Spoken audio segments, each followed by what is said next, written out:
ರಾಜ್ಯದ ಜನ ಕುತೂಹಲದ ಕಣ್ಗಳಿಂದ ನೋಡ್ತಾ ಇದ್ದಂತಹ ನವೆಂಬರ್ ತಿಂಗಳಿಗೆ ನಾವೆಲ್ಲ ಕಾಲಿಟ್ಟಿದ್ದೀವಿ. ನವೆಂಬರ್ನಲ್ಲಿ ಯಾರಿಗೆ ಪ್ರಮೋಷನ್ ಸಿಗುತ್ತೆ, ಯಾರಿಗೆ ಪವರ್, ಯಾರ ಪರವಾಗುತ್ತೆ, ಕುತೂಹಲ ಇದೆ. ನೋಡಿ, ನವೆಂಬರ್ ಕ್ರಾಂತಿ ಬಗ್ಗೆ ಮತ್ತೆ ಡಿ.ಕೆ. ಶಿವಕುಮಾರ್ ಮಾತುಗಳನ್ನಾಡಿದ್ದಾರೆ. ಸಿದ್ದರಾಮಯ್ಯ ಡಿ.ಕೆ. ಹೈಕಮಾಂಡ್ ಮಧ್ಯೆ ಒಪ್ಪಂದ ಆಗಿದೆಯಾ? ನಾವು ಏನು ಮಾತಾಡ್ಕೊಂಡಿದ್ದೀವೋ ಅದರ ಪ್ರಕಾರ ನಡೆದುಕೊಳ್ತೇವೆ. ನೀವು ನಾವು ಮಾತನಾಡಿ ದಣಿಯೋದು ಬೇಡ. ಯಾರೋ ಒಬ್ಬರು ಇಬ್ಬರ ಹೇಳಿಕೆಗಳಿಗೆ ಕಿಮ್ಮತ್ತು ಕೊಡೋದು ಬೇಡ ಅಂತ ಕೂಡ ತಿರುಗೇಟನ್ನು ಕೊಟ್ಟಿದ್ದಾರೆ. ನವೆಂಬರ್ ಆರಂಭದ ಹೊತ್ತಲ್ಲೇ ಡಿ.ಕೆ. ಶಿವಕುಮಾರ್ ಒಂದು ಅಘೋಷಿತ ಒಪ್ಪಂದ ನಮ್ಮ ನಡುವೆ ಆಗಿದೆ ಅನ್ನೋ ಅರ್ಥದಲ್ಲಿ ಮಾತಾಡಿದ್ದಾರೆ. ಸಿದ್ದರಾಮಯ್ಯ ಮತ್ತು ಡಿ.ಕೆ. ಹಾಗೂ ಹೈಕಮಾಂಡ್ ಮಧ್ಯೆ ಒಂದು ಜೆಂಟಲ್ಮ್ಯಾನ್ ಅಗ್ರಿಮೆಂಟ್ ಆಗಿರೋದ್ರ ಕುರಿತಂತೆ ಪದೇ ಪದೇ ಸುಳಿವುಗಳನ್ನು ಕೊಡ್ತಿದ್ದಾರೆ ಡಿ.ಕೆ. ಶಿವಕುಮಾರ್. ನೀವು ದಣಿ ತಗೊಳ್ಳೋದು ಬೇಡ, ಯಾವ ಲೀಡರ್ಗಳು ದಣಿ ತಗೊಳ್ಳೋದು ಬೇಡ. ನಾನು ಮುಖ್ಯಮಂತ್ರಿಗಳು ಏನು ಮಾತಾಡಿದ್ವಿ ಅದು ಮಾತ್ರ ಮಾತು. ಅದು ಬಿಟ್ಟರೆ ಯಾರ ಮಾತುಗೂ ಕಿಮ್ಮತ್ತು ಇಲ್ಲಿಲ್ಲ. ಒಮ್ಮತದಲ್ಲಿ ಇದ್ದೀರಾ ಸರ್? ಪಕ್ಷದ ಒಮ್ಮತ ಏನು? ಒಮ್ಮತದಲ್ಲಿರೋದಕ್ಕೆ ಈ ರಾಜ್ಯದಲ್ಲಿ 135 ಬಂದು 36 ಆಗಿ 139 ಆಗಿ ಈಗ 141ವರೆಗೂ ತಲುಪಿದ್ದೀವಿ. ನೋಡಪ್ಪ, ನೀವು ದಣಿ ತಗೊಳ್ಳೋದು ಬೇಡ, ಯಾವ ಲೀಡರ್ಗಳು ದಣಿ ತಗೊಳ್ಳೋದು ಬೇಡ.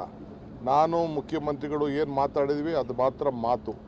ಅದು ಬಿಟ್ಟರೆ ಯಾರ ಮಾತುಗೂ ಕಿಮ್ಮತ್ತು ಇಲ್ಲಿಲ್ಲ. ಒಮ್ಮತದಲ್ಲಿ ಇದ್ದೀರಾ ಸರ್? ಪಕ್ಷದ ಒಮ್ಮತ ಏನು? ಒಮ್ಮತದಲ್ಲಿರೋದಕ್ಕೆ ಈ ರಾಜ್ಯದಲ್ಲಿ 135 ಬಂದು 36 ಆಗಿ 139 ಆಗಿ ಈಗ 141ವರೆಗೂ ತಲುಪಿದ್ದೀವಿ.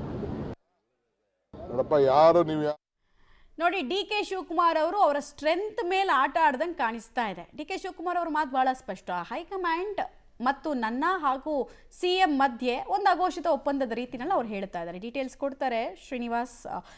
ಈಗ ಅಘೋಷಿತ ಒಪ್ಪಂದದ ಬಗ್ಗೆ ಪದೇ ಪದೇ ಡಿ.ಕೆ. ಶಿವಕುಮಾರ್ ಸುಳಿವು ಕೊಡ್ತಾ ಇದ್ದಾರೆ. ವೆರಾಸ್ CM ಸಿದ್ದರಾಮಯ್ಯ ಅವರು ಮಾತ್ರ ಮೌನಕ್ಕೆ ಶರಣಾಗಿದ್ದಾರೆ. ಸೈಲೆಂಟ್ ಗೇಮ್ ಮೂಲಕ ಅವರು ಆಟ ಆಡ್ತಿದ್ದಾರೆ.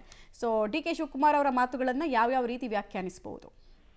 ಮಮತಾ, ಒಂದು ನವೆಂಬರ್ನ ಕ್ರಾಂತಿ ಆಗುತ್ತೆ ಅನ್ನುವಂತಹ ಚರ್ಚೆಗಳು ಕಾಂಗ್ರೆಸ್ ನಲ್ಲಿ ಬರ್ತಾ ಇದ್ದಂದು ಕೂಡ ಒಂದೊಂದೇ ವಿದ್ಯಮಾನಗಳೇ ನಡೀತಾ ಇದ್ದಾವೆ. ಇವತ್ತು ಮುಂದುವರೆದ ಭಾಗವಾಗಿ ಡಿ.ಕೆ. ಶಿವಕುಮಾರ್ ಅವರು ಪರೋಕ್ಷವಾಗಿ ಒಂದು ಒಪ್ಪಂದಗಳು ಆಗಿದ್ದಾವೆ ಅನ್ನುವಂತಹ ಸಂದೇಶವನ್ನ ರವಾನೆ ಮಾಡುವಂತ ಪ್ರಯತ್ನವನ್ನ ಮಾಡಿದ್ದಾರೆ.